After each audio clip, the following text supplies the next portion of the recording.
sebagai salah satu bagian dari mata pelajaran di kurikulum Merdeka. Nah, kali ini mengajar informatika, jadi itu dimasukkan ke dalam pelajaran informatika. Kebetulan materi ini juga mirip dengan materi kita ya.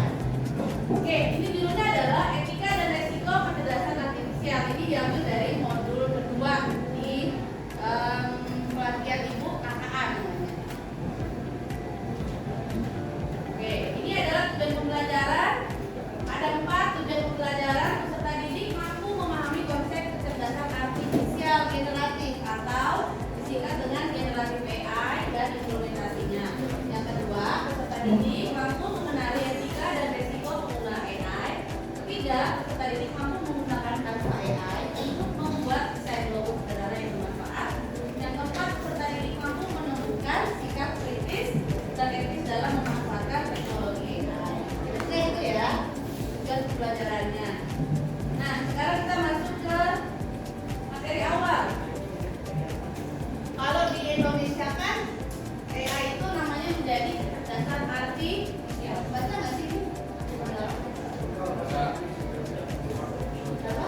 Iya, artificial intelligence. Jadi kalau AI artificial intelligence di Indonesia kan di bahasa Indonesia kan menjadi kecerdasan artifisial atau kecerdasan buatan. Jadi kecerdasan buatan ini atau kecerdasan artifisial adalah cabang dari ilmu komputer yang berfokus pada penciptaan sistem atau mesin yang mampu meniru kemampuan manusia. Jadi seakan-akan seperti manusia padahal bukan, aslinya itu komputer atau mesin, ya. Nah, ini termasuk kemampuan belajar dari data, mengenali pola, memahami bahasa, dan membuat keputusan. Lanjut. Sejarah singkat kecerdasan artifisial. Mungkin dari kalian juga nggak tahu ya, belum tahu. Ini kasih aja yang intinya saja. Jadi ini sudah ada dari tahun 1966 di konferensi Dartmouth ada lahir istilah dari artificial intelligence. Kemudian tahun 1980 untuk expert system 2010 nih. 2010 kalian udah lahir belum? Nah, rata-rata kan lahir tahun 2010 lupa. Berarti kalian lahir ini muncul ledakan AI karena ada big data dan GPU. GPU itu adalah graphic processing unit. Ya, jadi grafis bukan tampilan. Bukan CPU ya, tapi CPU. Ya. Oke, baik. Berikutnya jenis-jenis kecerdasan artifisial. Nih. Ternyata AI itu atau kecerdasan artifisial itu ada jenisnya. Yang pertama namanya AI lemah atau narrow AI. AI lemah ini dirancang untuk melakukan satu tugas spesifik dengan sangat baik, tapi tidak bisa beradaptasi untuk tugas yang lain. Kemudian AI kuat atau general AI memiliki kemampuan memahami dan belajar dari berbagai tugas serta dapat berpikir dan bertindak selayaknya manusia. Yang terakhir yang ketiga super AI atau super intelligent AI. Super AI adalah tingkat kecerdasan buatan AI tinggi, mampu melampaui kemampuan kognitif manusia di berbagai bidang. Di antara 3 jenis AI ini, kalian kira-kira setelah dijelaskan pengertiannya sudah ada bayangan belum? Kayak apa ya itu? Yang mana? Sudah? Apa? Kayak gimana? Oh, udah ada. Kan nggak ada film-film robot tuh, makanya ini contohnya kan gambar robot nih. Pernah nonton film robot? Kira-kira kalau yang robot yang di film itu dia masuknya kemana? Apakah yang lemah, kuat, atau super AI? Kenapa super AI? Karena bisa melampaui manusia malah lebih dari manusia ya? Iya. Apalagi? Bukan di film ya, kalau di film mah ini hayalan semua itu. Yang sebenarnya, yang beneran ada. Pernah lihat? polisi Robot apa? polisi Polisi di mana? Di Indonesia. Polisi di Cina. Dipakai buat apa kalau di Cina? buat amin Yang ada? Ngatur makanan, oh kurir ya berarti. Kan ngatur makanan.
lagi generatif AI atau Gen AI adalah AI yang bisa menciptakan konten baru.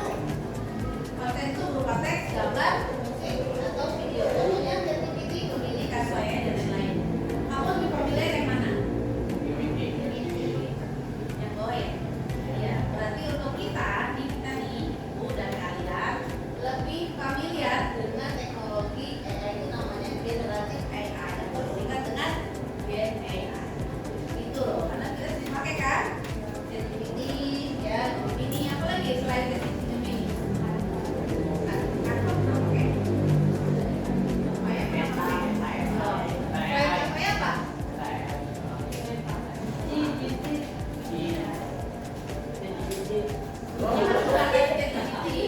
Pernah pakai DeepSeek? Pernah pakai DeepSeek? Dari sini. Ada lagi? Ada yang tahu nggak? Yang berbayar? Nggak pernah. Yang gratisan ya? Gratisan. Ya?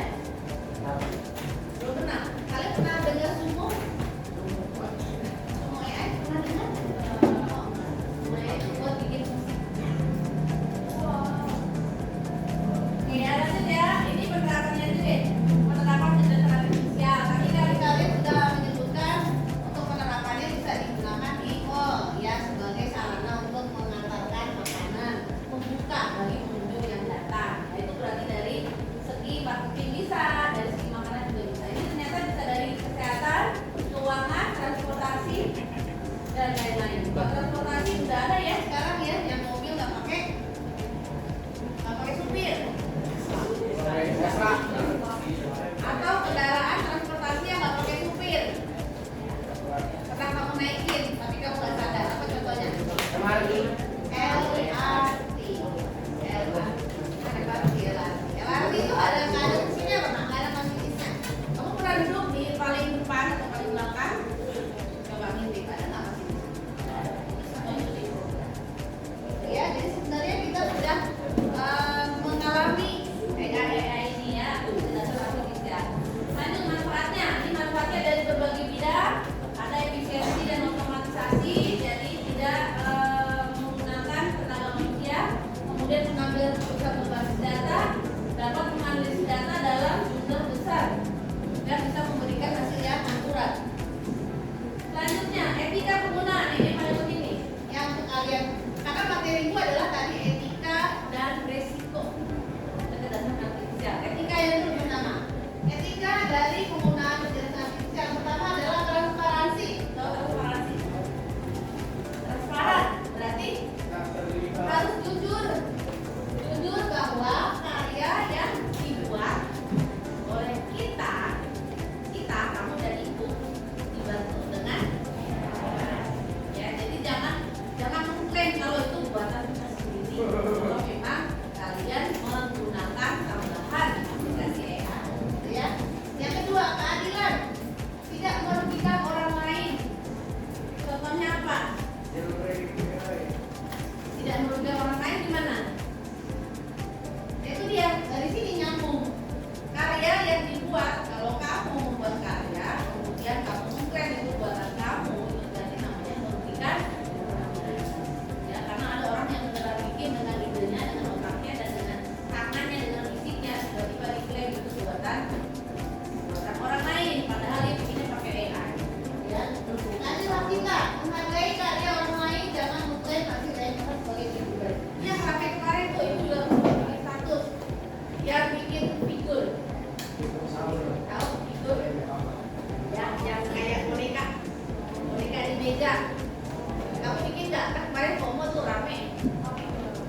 Bangga dong, bangga. Sama itu keren nih kita bisa ikutan, kan?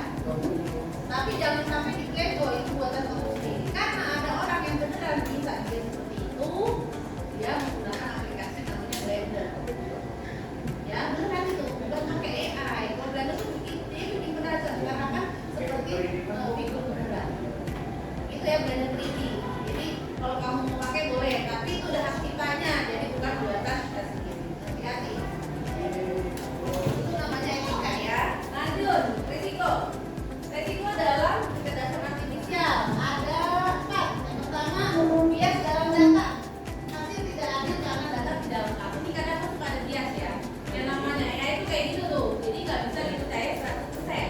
Kadang-kadang ada bias. Bias itu berarti biasa lah. Jadi pokoknya nggak terlalu berat. Lanjut, pelanggaran privasi. Ini data pribadi bisa disalahgunakan. Ini sempat kemarin rame yang yang gambar apa tuh nih, gigi, tahu gigi? Dia apa ya, lupa ya? Dia seperti karakter gitu, kartun. Terus tiba-tiba orang semua bisa membuat fotonya seperti buatan yang di kartun itu. Untuk dijadikan profil, dijadikan status. Padahal yang bikin aslinya itu nggak pernah memberikan hak ciptanya ke AI. Nah, gimana caranya ada yang ngambil? Nggak boleh kayak gitu ya. Nah, kamu harus tahu kalau kamu walaupun foto juga lihat-lihat dulu ini sebenarnya buatan siapa. Jangan sampai nanti kamu jadi ikut membuat orang lain jadi tidak nyaman. Ya, itu namanya pelanggaran privasi. Lanjut yang ketiga, hoax dan manipulasi. AI bisa membuat berita palsu. Ada berita palsu? Contohnya apa? Ada yang bisa nyebutin contohnya? Kayak gimana yang hoax? Berita palsu. Ini gabung nih sama ini efek sebenarnya ya, konten palsu. Kalau ini yang ramai kemarin yang kita demo, yang ada mantan Menteri Keuangan kita, siapa namanya? Ibu Sri Mulyani. Ibu Mulyani katanya bilang bahwa guru adalah beban negara. Apakah benar Sri Mulyani bicara seperti itu? AI itu hoax ya, dan semua orang Indonesia percaya bahwa itu suaranya beneran. Nah, ini yang bahaya. Kita harus hati-hati ya. Yang terakhir, fake konten palsu yang terlihat asli. Kamu foto kamu tapi itu bisa bersuara gitu. Atau yang AI lagi pelukan laki-laki perempuan ya, dibuat seakan-akan seperti ada itu loh. Nah, itu juga AI. Jadi hati-hati jangan sampai tertipu ya. Lanjut. Nah, ada sikap yang harus dijaga. Yang tadi gabung ya. Yang pertama, gunakan AI sebagai alat bantu, bukan mengganti kreativitas. Kemudian tambahkan sentuhan pribadi agar karya lebih unik. Yang ketiga, hargai karya orang lain dan jangan menyalahgunakan hasil AI. Berarti kalian juga boleh ya. Nah, satu lagi, sekarang di dunia kuliah itu untuk menghindari ada AI atau kecerdasan artifisial digunakan oleh mahasiswa, maka mahasiswa tugasnya tidak boleh diketik. Jadi kembalikan, kalau zaman dulu diketik, kalau zaman sekarang tugasnya ditulis tangan. Nah, ini terakhir nih, ini kasih latihan ya. Canva AI adalah salah satu contoh AI yang bisa kalian manfaatkan sebagai alat. Tadi bilang katanya pernah nyobain Canva AI ya? Belum? Oke, berarti kita mulai dari sekarang ya. Siapkan handphonenya atau mau praktek aja di sana? Prakteknya.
It's time to have break. Ada tanpa?